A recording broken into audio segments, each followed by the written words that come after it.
Problem ಮಾಡಿಕೊಂಡು ರೈತರನ್ನು ದೂಷಿಸುವಂಥ ತಪ್ಪು ಮಾಡಬಾರ್ದು ಅನ್ನೋಂಥ ಕಾರಣಕ್ಕಾಗಿ ಅವರು ಇವತ್ತು ಘೋಷಣೆ ಮಾಡಬಹುದು ಅನ್ನೋ ಎಲ್ಲ ಸಾಧ್ಯತೆಗಳಿದ್ದಾವೆ.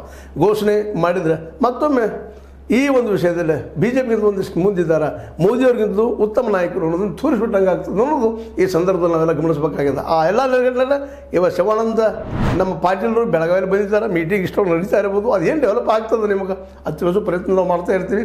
ಆದರೆ ಇದೆಲ್ಲ ಇದರಿಂದ ಇದ್ದಂಥ ರಾಜಕೀಯ ಈ ರೀತಿ ಇವತ್ತು ಸಿದ್ದರಾಮಯ್ಯರಿಗೆ ಒಂದು ಫರ್ಮ್ ಡಿಸಿಷನ್ ತೊಗೊಳ್ಳೋಂಥ ನಿರ್ಧಾರ ತಂದಿಲ್ಲ ಅಂತ ಈ ಸಂದರ್ಭದಲ್ಲಿ ಮತ್ತು ಹೇಳ್ತಾ ಒಟ್ಟಾರೆಯಾಗಿ ನಾವು ಹೇಳಬೇಕಾಗಿದ್ದೇನಪ್ಪ ಅಂತಂದರೆ ರೈತರಿಗೆ ಬೇಕಾಗಿದ್ದು 3,500. ಆದರೆ ಇನ್ನೊಂದು ಮಾತನ್ನು ಮತ್ತೊಮ್ಮೆ ಹೇಳ್ತೀವಿ, ನಮ್ಮ ಚಾನಲ್ ಮೂಲಕ ಅದು ಮಾತಾಡಿ ಸಾಕಷ್ಟು ನಿಮ್ಮೊಂದಿಗೆ 3,500 ಸಹಿತ ಅದು ಒಂದು ಟನ್ನಿಗೆ ಸಾಲುವುದಿಲ್ಲ ಅನ್ನೋದನ್ನು ನಾವು ಇವತ್ತು ದಿವಸ ಸಿದ್ಧ ಮಾಡಿ ತೋರಿಸೋದಕ್ಕೆ ರೆಡಿ ಇದ್ದೀವಿ. ಆದರೆ ಕೊನೆಗೆ ಪಾಪ ರೈತರು ಇವತ್ತು ದೊಡ್ಡ ಮನಸ್ಸು ಮಾಡಿದ್ದಾರೆ.